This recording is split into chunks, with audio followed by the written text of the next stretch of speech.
Hi, Assalamualaikum. I am Nurfaiqah Yusri, A167563. So for this part, I'll be discussing about the spider phobia and the behavioral treatment that is suitable for this disorder.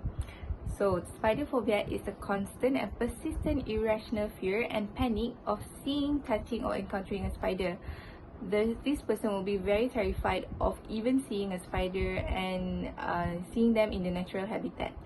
They would show disgust symptoms such as feeling dizziness, nausea, and as far to fainting.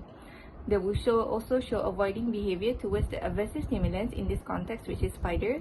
They would scream, shout, and try to run away from the aversive stimulant. So the main underlying factor for spider phobia, there are two. The first one is disgust of spider's characteristic. They truly believe that spider has all the characteristics that is disgusting.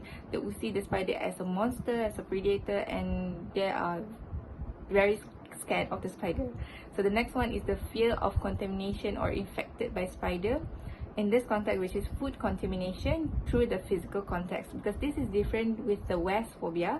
They are fear of getting bitten only, but for spider phobia, they are scared to eat the food that has been touched by the spider because they believe it is contaminated and very inedible. There are also two types of behavioral treatment. The first one is one session in vivo exposure, and the next one is counter conditioning that will be used for this treatment. So the experiment by De Jong, Borage, and Van de Hood 2000 focuses on treating spider phobia through diminishing the disgusting and negative properties that are believed by the spider phobic individuals. So for this experimental procedure, both of the treatment will be used. The first one is regular one session in vivo treatment, exposure treatment, EXP, the short form. So the exposure is an exercise to learn that spiders are highly predictable and well controllable, and it is not as scary as what is believed by the spider phobic people. So this is to reduce the disgusting properties of spiders through direct contact with the spider itself. There are a few steps that I will explain later. They will gradually and repeatedly expose to the phobic situation, and this will help them and very effective in diminishing the avoidance behavior that they usually show, such as fainting, screaming, shouting whenever they meet a spider. So the next one is counter conditioning, the CC.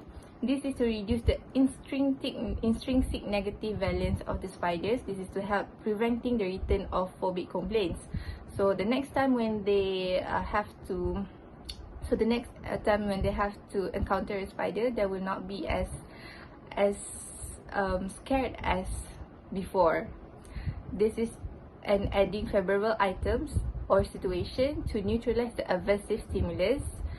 In this experiment, they use tasty foods and favorite music to neutralize the aversive stimulants, so they are not as scared of the spiders after the experiment. This experiment will be started with the participants that are randomly assigned to two groups according to two types of treatment, that is EXP and CC treatment. So there are 34 women with spider phobia disorder and still undergoing treatment for this disorder. So they will have to answer the spider phobia questionnaire, and only the respondents with 70 score and above will be picked for the experiment, and also they will have to be checked with the DSM-4 for specific phobia with spider phobia. So there are three phases of the experiments. The first one is pre-treatment, second one is post-treatment, and the third one is follow-up treatment. There are several materials and instruments that are used for this experiment procedure.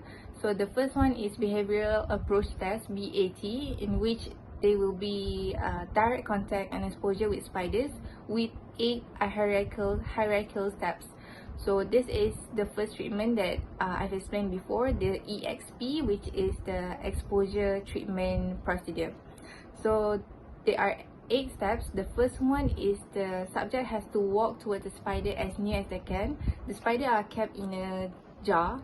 So the next one is they have to touch the jar, and then they have to open the jar itself, and then they have to take the jar in their hands, and then they have to touch the spider with a pencil provided also in the experiment, and then they have to transfer the spider into the washing bowl, and then they have to touch the spider with their finger itself, and the last one is they have to let the spider walk all over their hands.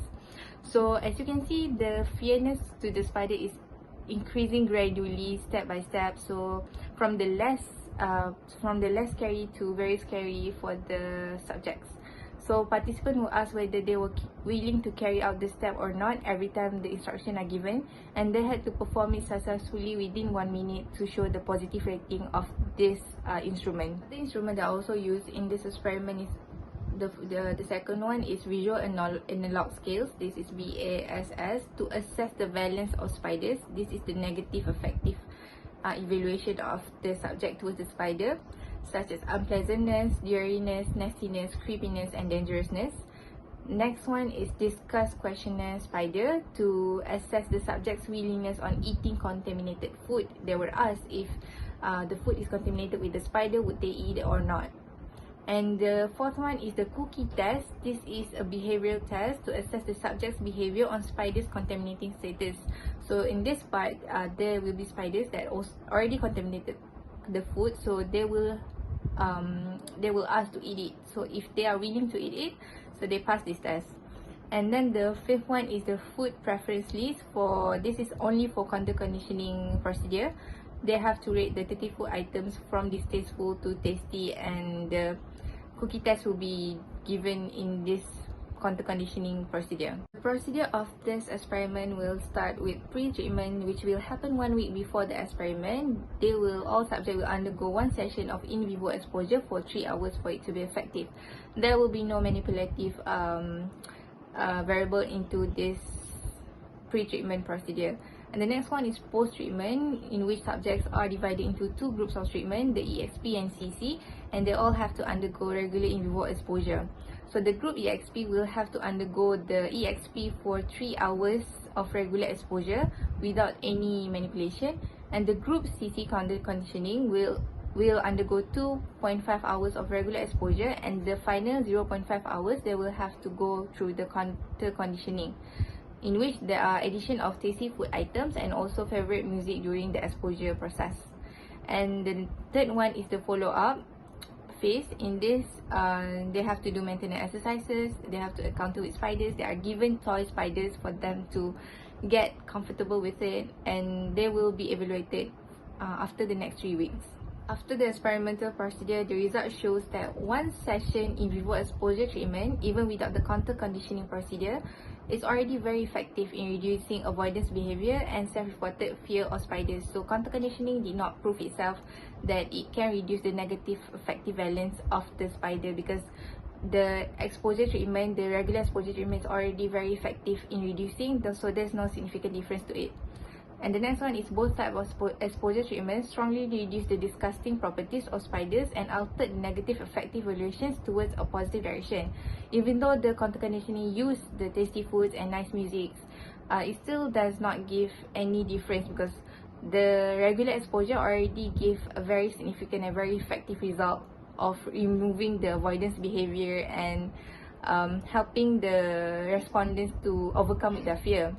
And the third one is exposure with counter conditioning was not superior in any way with respect to the long-term treatment efficacy, and was not more effective in altering the effective valence of spiders than in the in vivo exposure treatment without counter conditioning. As I've said before, counter conditioning did not prove itself that it is way more effective than the regular.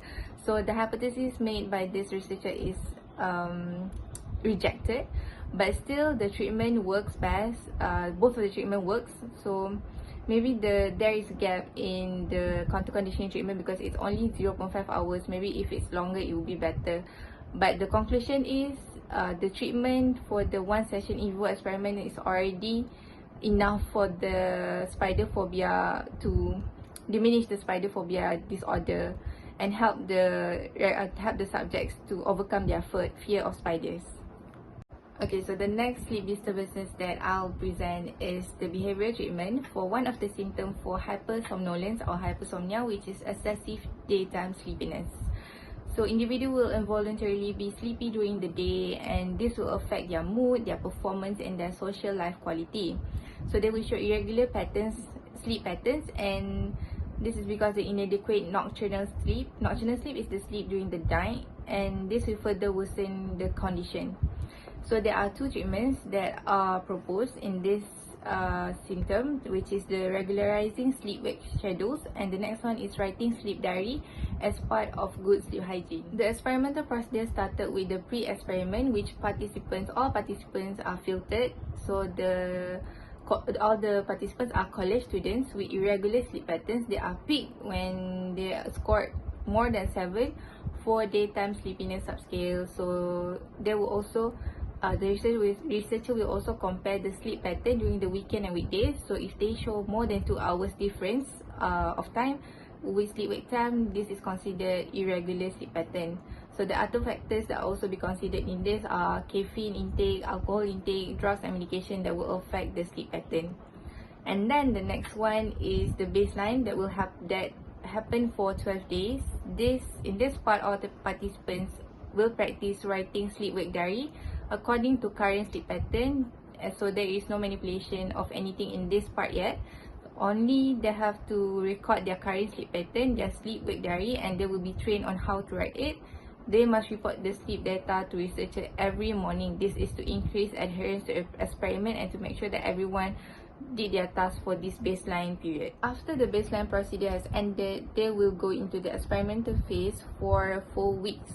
So all the participants will be divided randomly to sleep-only group and regularity group. So there are 2 groups. And all subjects must sleep minimum 7 to 5 hours per day, and they have to do their best to avoid napping during the day, and they have to expose themselves to daylight and engage in stimulating activities upon awakening. This is for them to adjust better to the new sleep-wake time schedules. And there are also additional instructions for the regularity group, in which they have to maintain a regular schedule by going to bed and waking up during the pre-assigned 1 hour time window. So let's say that the person is always sleep during the 9 p.m. So they have 1 hour to sleep. They have 1 hour for them on set to sleep from 9 to 10. This is to make sure that the wake time schedule are very regular, and it is based on baseline data for each subject respective to each one of them according to their wake time sleep-wake schedules. So the last one is the follow-up phase, which will happen for 1 week, and this will start after the 5 weeks of termination phase after the experimental phase.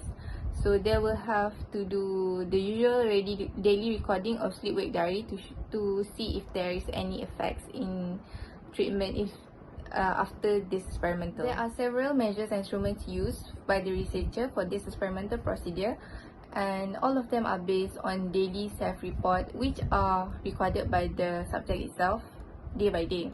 So the first one is daytime sleepiness. This is 2 questions Likert scale regarding the sleepiness, alertness and energy of the subject throughout the day. And then daily caffeine consumption and morning light exposure, which is the activity that I have to do for them to adjust better to the sleep pattern. And then the total time spent napping, either planned or unplanned, they have to record it to see if there is any changes in daytime sleepiness. And then the sleep parameters is a measure of the sleep. Some of the data needed are bedtime, wake up time, time to sleep onset, time awake after sleep onset, number of awakenings after sleep onset, and their sleep quality. This is to measure the sleep efficiency. And then the regularity of the sleep is done by the researcher. They will analyze the pattern of bedtime and wake up time based on sleep diaries to see if the sleep is regular or irregular.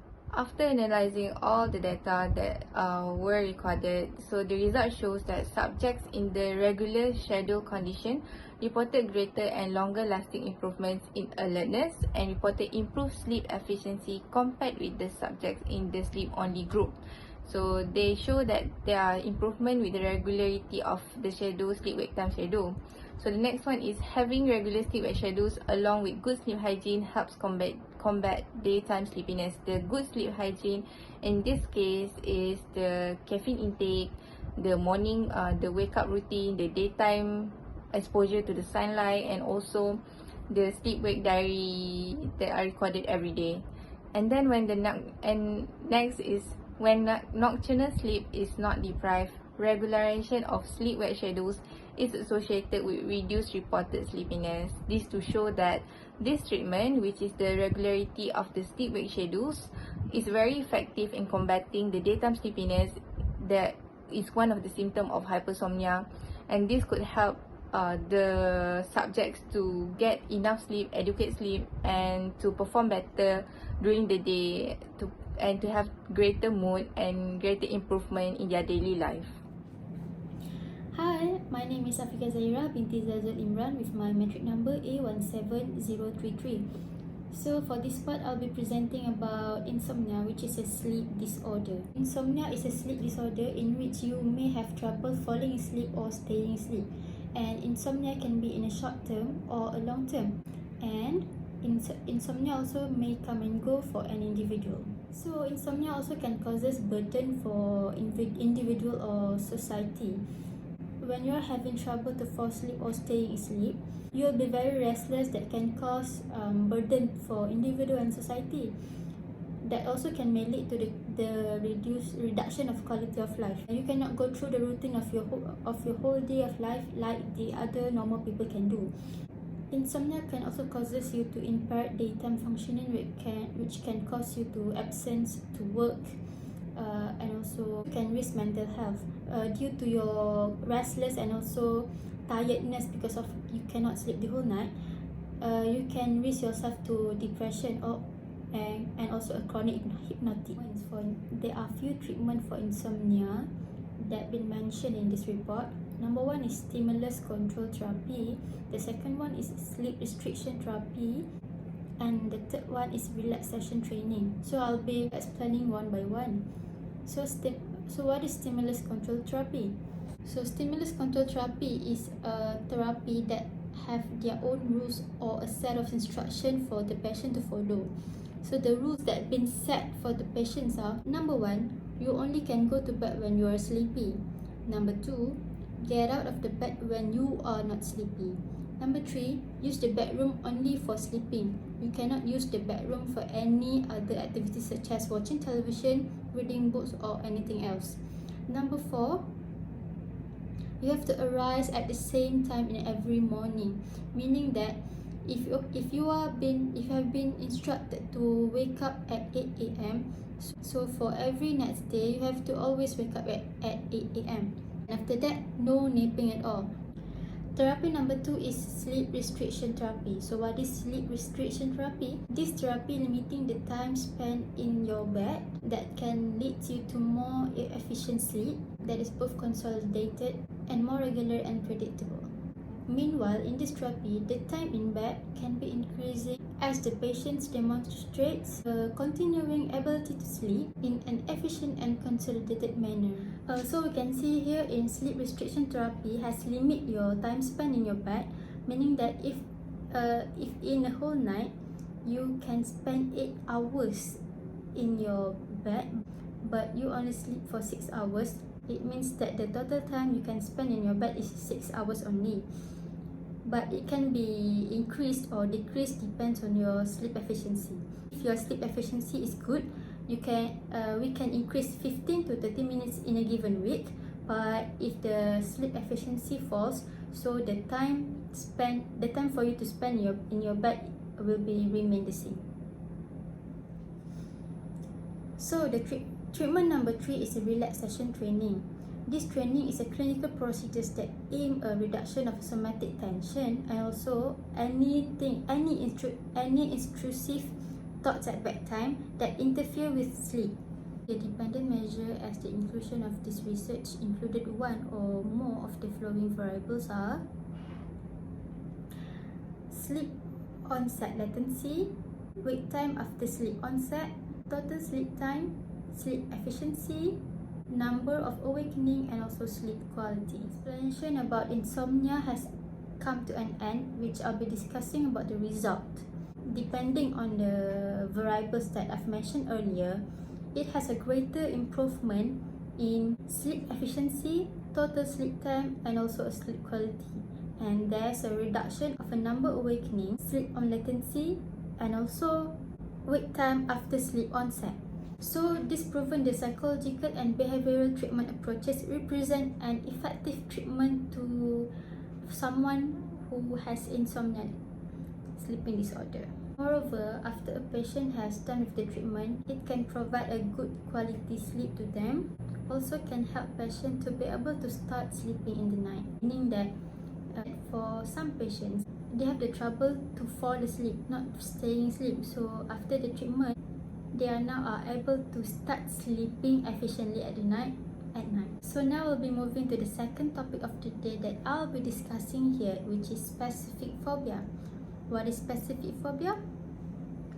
Specific phobia is an irrational fear of something, even if it does not harm you or give you less danger to an individual.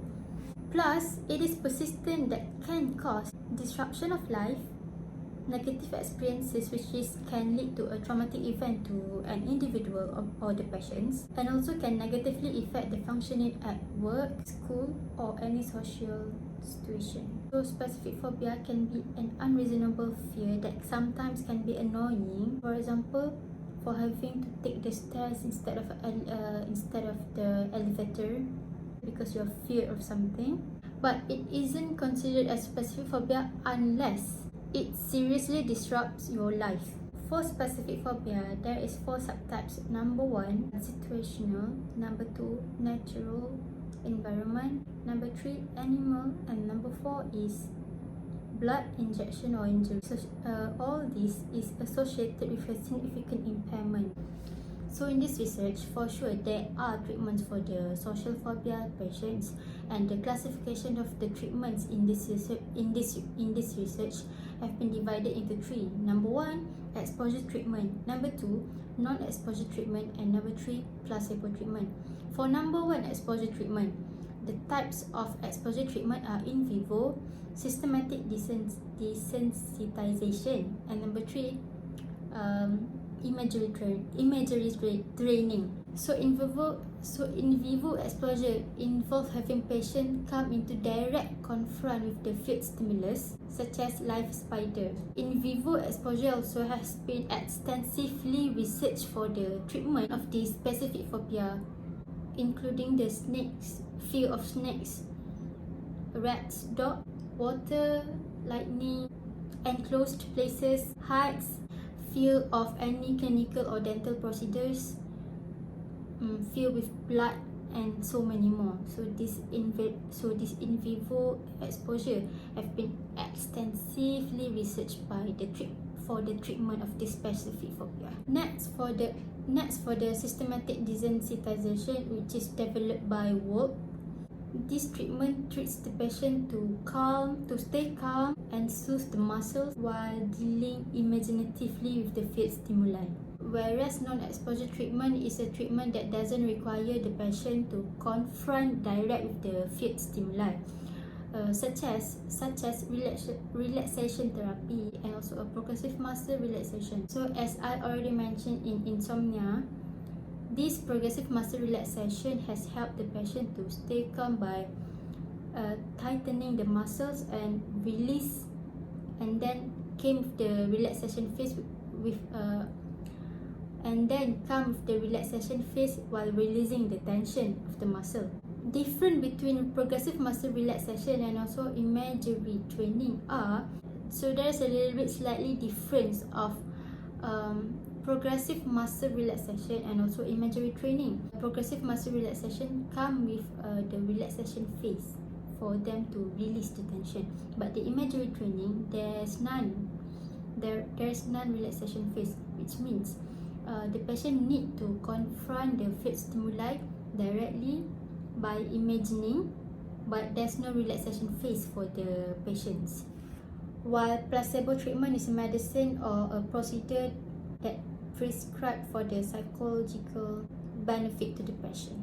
The result is this finding indicates that the average participant receiving exposure treatment is doing better than the 75% of participants receiving placebo treatment at the follow-up assessment. This finding also indicates that exposure-based treatment significantly outperform non-exposure treatment at both post-treatment and follow-up assessment. It is proven that exposure-based treatment are efficient enough for the patient who are dealing with specific phobia.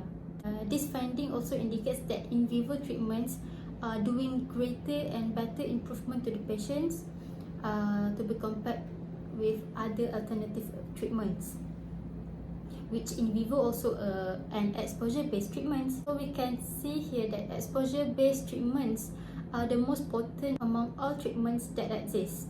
Based on this research also, there is a very low rates of treatment seeking for specific phobia sufferers because they are feared to confront with the feared stimuli that makes them to refuse the treatment itself.